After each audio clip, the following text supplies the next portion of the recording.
this interview.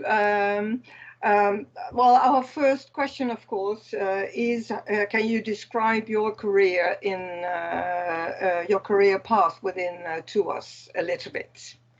Yeah, it's well, it spans 25 years, so a quarter of a century now. Sounds like a long time when you think about it like that. Actually, it's a bit longer because I came as an exchange student. I was one of the first batch of exchange students that they had at the THUAS back in 1992.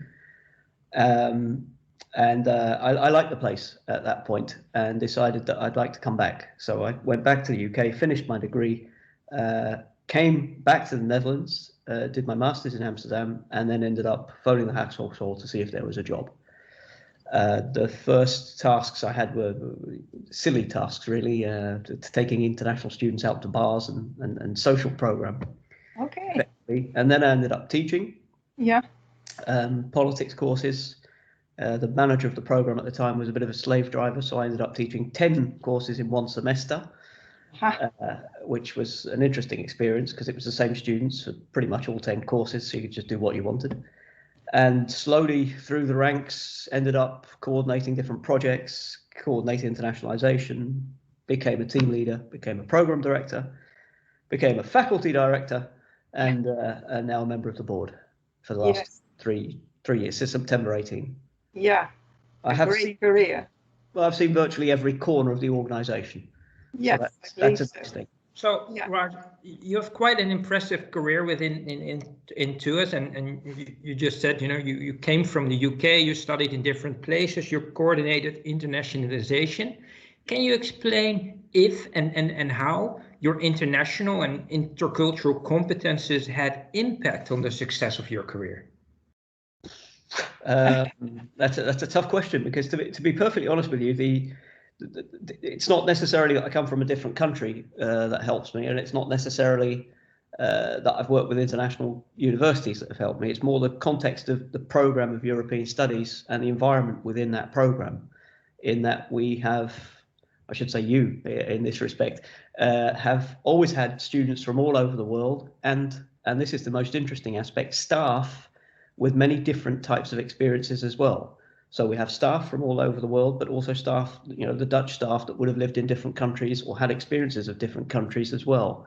Mm-hmm. So the meetings were always very vibrant because there's always different cultures and different viewpoints and different ideas as to how to reach the final end goal. Yeah. And I think that the best learning ground is to practice within that and to try and get your viewpoint across as best you can. And as I said, I've sort of emerged through the leadership, which meant I had an idea, which meant I had a plan. Yeah. Try and convince people of that plan was always the one that was the most challenging. And I always found, and I can honestly say now, later on in different parts of the university, that once you can get an argument through the European Studies crowd, then trust me, anywhere else is not that much, it's not that hard. And that's an experience that stood me in good stead. But it's something that's very, very important to remember, to listen to all the viewpoints. You don't always have to agree, but you do have to explain why not. Yeah. And I think that's the thing that's important, and also to just try and be as honest as you can with the information. There are always going to be things that that you can't discuss, but at least you can say that. You can always say, look, I can't share this information with you because would you like it if I shared it about you? Yeah. In a personnel dossier or something. And most colleagues will understand and respect that, and students too. Yeah, okay. So, but looking into a little bit closer to, for example, the competencies these students have to learn in this module, they are, for example, time management skills or another skill could be a higher abstract thinking. So what would you say is most important at your level? I think technical skills for that matter. Well, I think you hit an interesting one. Is time management. I mean, obviously, I'm from the UK, so for me, time management means I'm 10 minutes early. Yeah. Even for this meeting where I remember you sent me a message saying, we'll start at 5 to 9. You don't need to join at 5 to 9. Yeah, I did, and I was waiting at 10 to 9. But But, and this is an important thing, time is it's a cultural issue as well. So in some countries, being on time is seen rude. Sorry, being early is seen as rude because the person isn't prepared for you yet. There's the phrase of fashionably late. And what I've learned is that you have to actually try and understand where the other person comes from, and understand their position in this. And everybody, again, I'll come back to the example of European Studies. European Studies is a very, very international program. That means that you need to understand how a student from a different background has come to where they come to. And the classic would be plagiarism. In some countries, copying is flattery. That copying an identical, that's good. If you memorize something, that's good. And for us, that's not good in the Netherlands, because we say you should be able to apply that knowledge and put it in your own way. Now, to suddenly impose your value on that person without explaining it is wrong.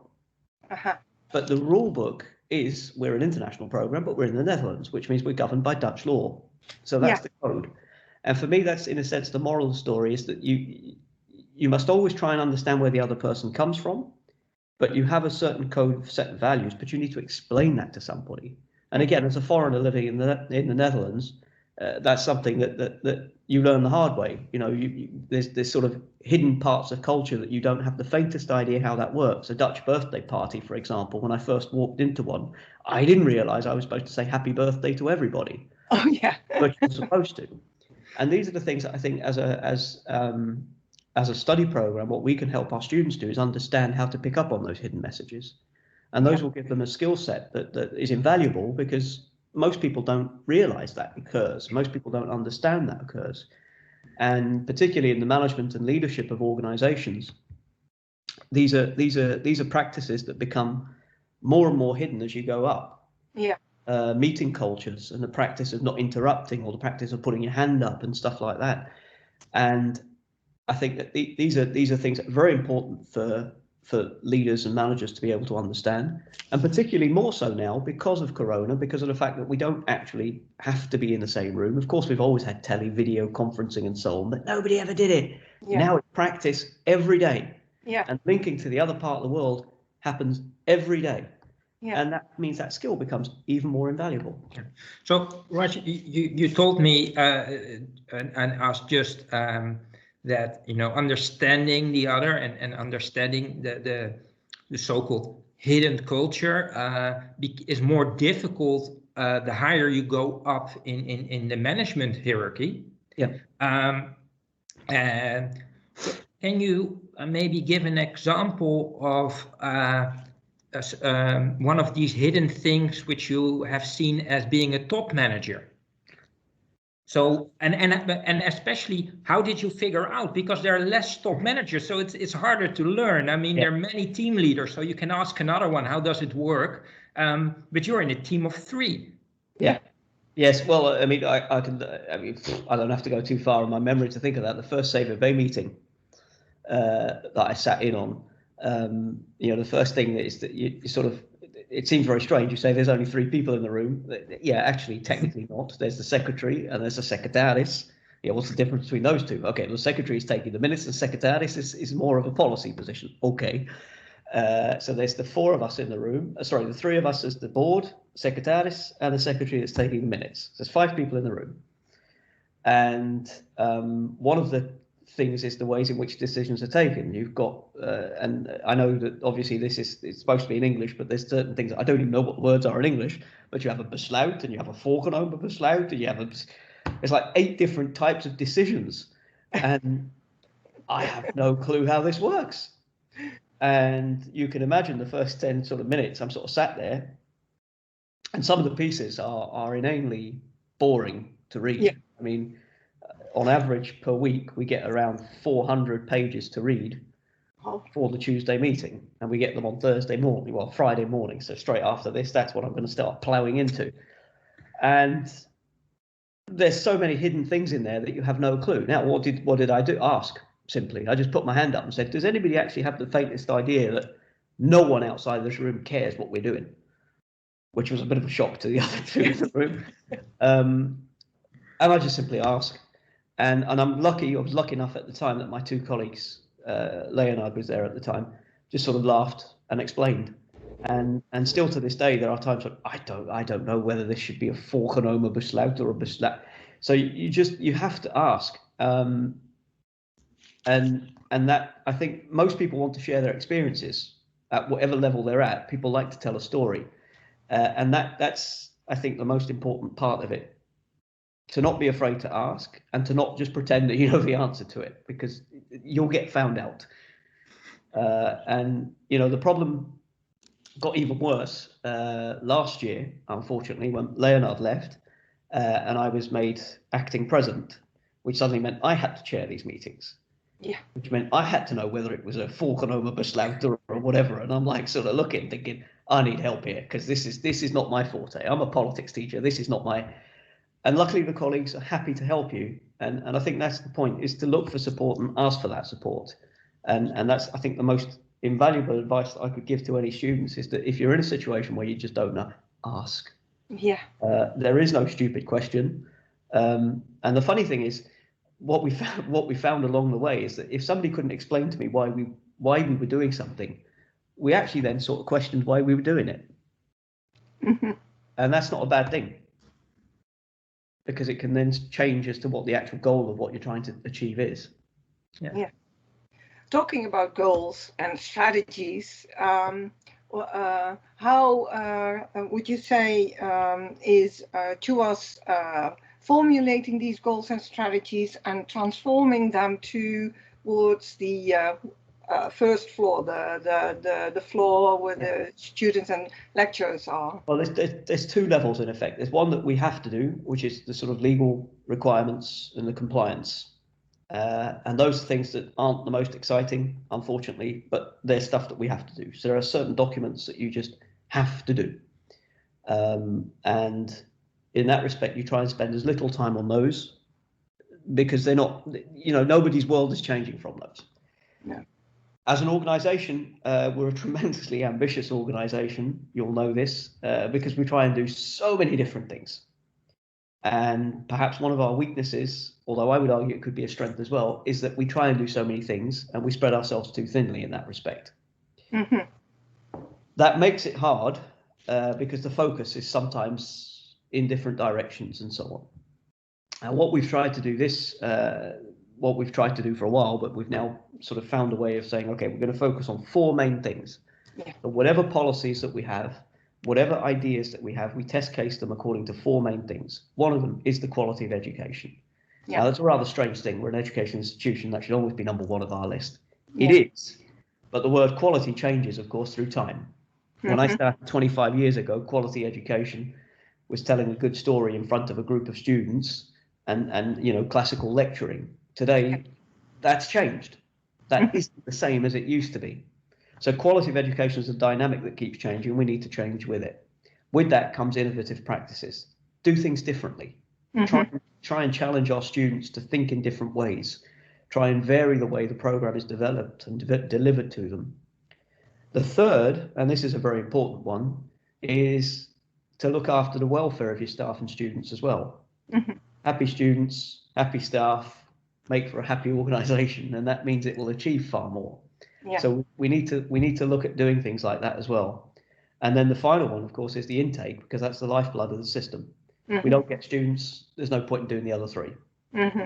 So whatever we try and do, we look at that and say, okay, will it impact on our education? Will our programs be better for it?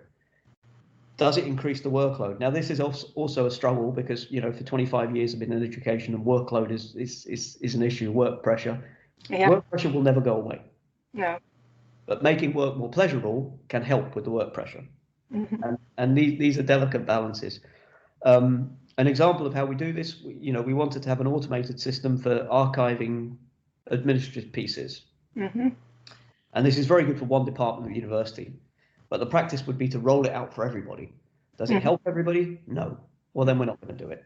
It just creates stress. It'll create problems. Does a student benefit from it? No. In which case, don't overcomplicate things. And I think that's probably the most important aspect of it, is to try and keep things as simple as you possibly can. Mm-hmm. And one of the difficulties that we've had as an organisation is that we've been what we're very good at doing is developing a plan, and then developing another plan on top of that plan, and then another plan on top, without actually going back to the root of that first plan. And it's the classic of the PDCA cycle, but it's not really. You do the PD, the PD, the PD. Plan and develop. Yeah, and you end up with layers and layers and layers, and we're peeling that away now, and that I think will help us enormously. And you both know I'm a big football fan, and all the top football coaches in the world keep saying it's a simple game.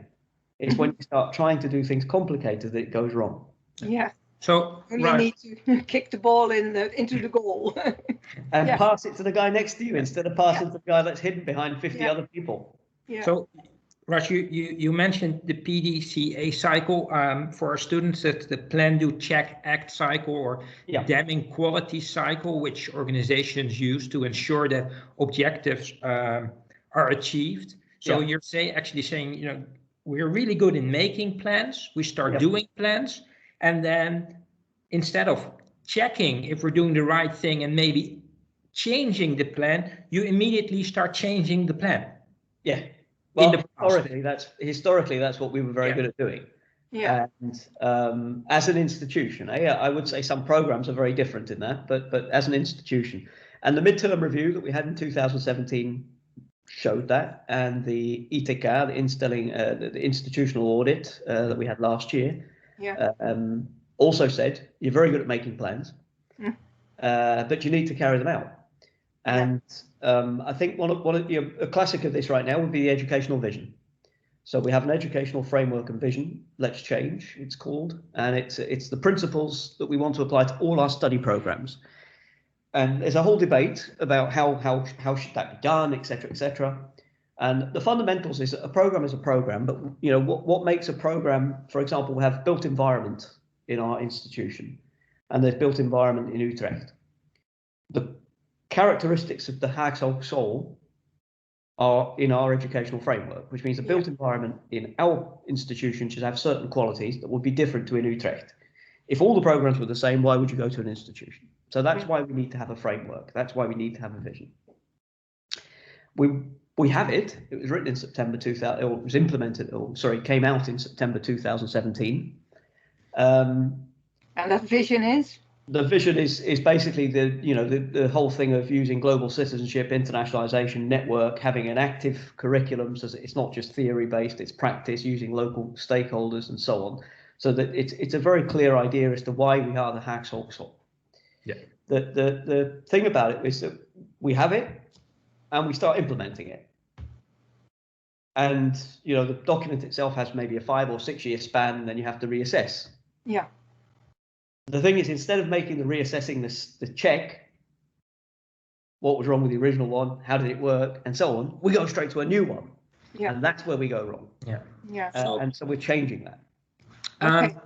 And how do you measure? Sorry, Gijs, but I want to go to the part of measuring results. Yeah. And I think one of the ways to measure results is the NSE. Or don't you think that's important? I think it's important, but I don't think it's the only tool that you should use. Yeah, of course. So I think that, for example, the accreditations are very important, because they in standard 1 will check, how does the program implement the university vision, and how does the university vision impact the program? And in most cases, the accreditations are very successful in the institution. Unfortunately, we've only had 2 in the last 6 years that haven't been particularly great. Mm-hmm. But standard 1 has always been okay. Yeah. So that's 1. The second is, of course, evaluations of modules. Yeah. A third is study success. Yeah. Are people actually passing the modules as we want them to? Yeah. And NSE for me is probably even down 5 or 6 in the route, because it's a moment in which people's satisfaction is measured. It's a moment in a year between January and February. Yeah.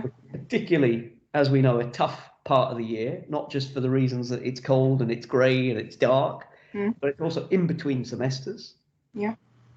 So I think that it's a very, very isolated moment, and it's a very tough one to say that's the gauge for the whole year.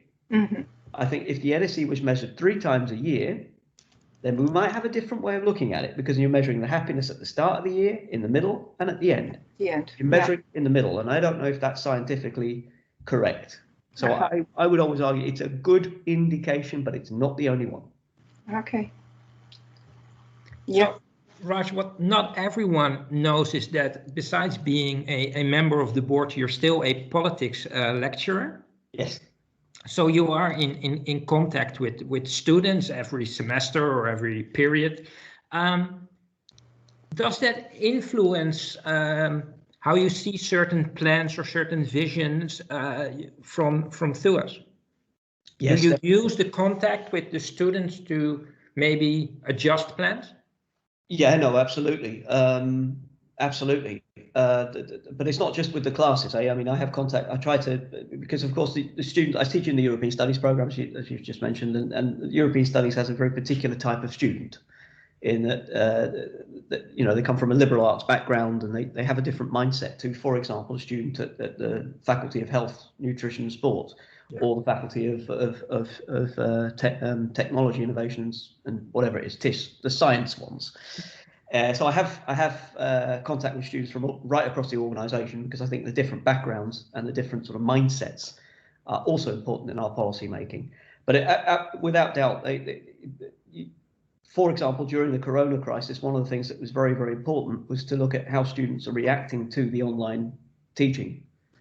The fact that, you know, the timetable is different, the energy level to follow a class is different.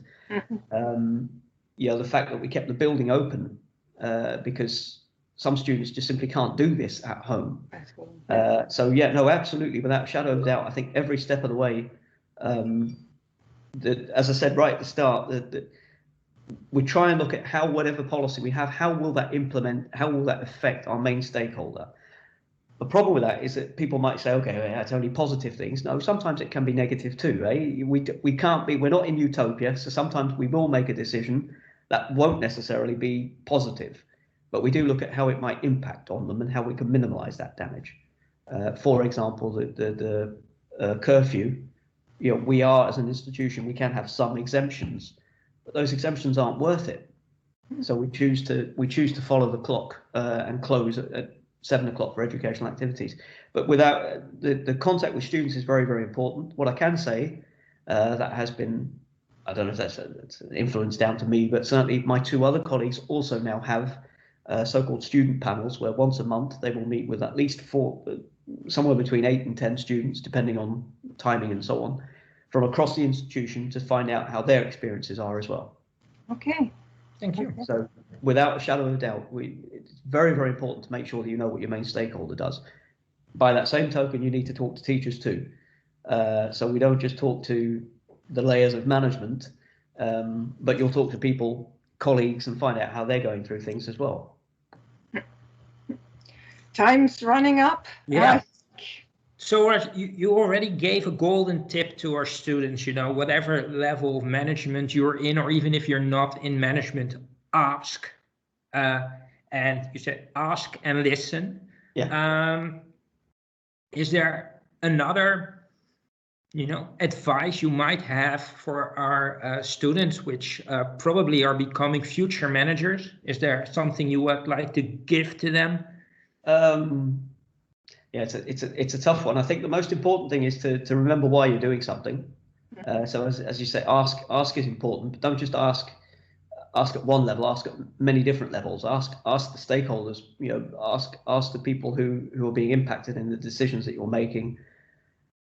Be aware of the history of an organisation as well, and perhaps one of the most important things I think that certainly for me was a struggle right at the start when I became a member of the board, not so much a faculty director, but as a member of the board, was to be yourself and to remember why you're doing the job in the first place. And a comment that was sometimes given to me, which I'm not entirely sure it's not a compliment, was I'm not an echte bestuurder, I'm not a real board member. And I couldn't, at the start, I didn't quite understand what that was. And you know, was I supposed to live up to some form of expectation in some ways? And so I found myself in maybe the first month or two trying to copy people that I saw around me. Yeah. And one of my colleagues, well, I can name him, Hans, took me aside one day and asked me what was wrong. Because we were working on a project and I wasn't comfortable. And I explained, and he said, Raj, just do it like you would do it normally. Don't listen to this rubbish. Mm-hmm. And when he said that, I sort of lost a whole load of weight on my shoulder, and I started to do the project as I would have normally done it. Which meant I didn't have to talk to X, Y, and Z, but I brought the people that I thought I needed to talk to listen to. The project was actually how to get the NSE filled in. We had actually very, very low response rates. Yeah. And ironically, in 2019, which was the last time, we're filling it in now, but last time it was filled in, it was we had as the Hogeschool the highest response rate in the country of Hogeschool. Yeah. And it was simply because we got students to help us. Yeah. So instead of going through the whole paraphernalia of marketing and all these people, I just went to groups of students and said, people, this form is important for you and your degree. Help me. Yeah. And we had this stupid Oasis Island in the atrium, which I hated, but the students seemed to love. We delivered mocktails but we made an event of it, and people liked it. And I think that's the most important thing. Be yourself and remember why you're doing something, and check and double check and triple check all the time. Okay. Thank you. Thank you very, very much. You're welcome. Hopefully it was useful.